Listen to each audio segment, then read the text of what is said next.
जय जगन्नाथ सांग मैंने welcome to my Priyadarshini kitchen. आज आम बनवा कदली आलू कैप्सिकम रे गोटे रेसिपी। देखंतु आलू कैप्सिकम कदली की काटिकी धोई देइछि, ताकू एबे भाजी दवा। देखंतु तेल आमर रेडी हो गलानी, परिया सब भाजी दवा। देखंतु सांग मैंने परिया सब पकई देइछि भाजिया पे। देखंतु मसला गुड़िक हूँ अदा रसुण पेस्ट, लंका गुंड, जीरा गुंड, हल्दी गुंड, लुण, गरम मसला। देखंतु आमर परिया गुड़िक भाजी हो खोलीदवा। देखंतु आमर तेल रेडी हो गलानी मसला कषिया से आम चीनी पकईदवा।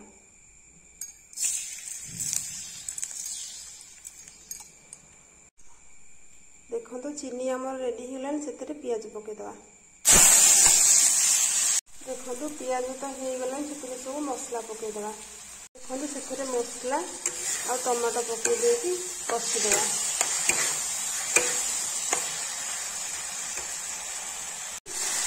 आमर मसला भी धीरे धीरे कषि हो गलानी, ताद देखिए पानी देदवा। मसला भी आमर हो गलानी, ये परिया पकई कषिदवा।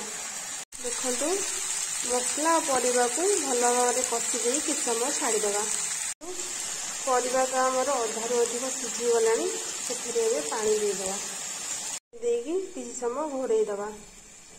देखंतु आमर कंचा कदली आलू कैप्सिकम रे तरकारी बनीगला।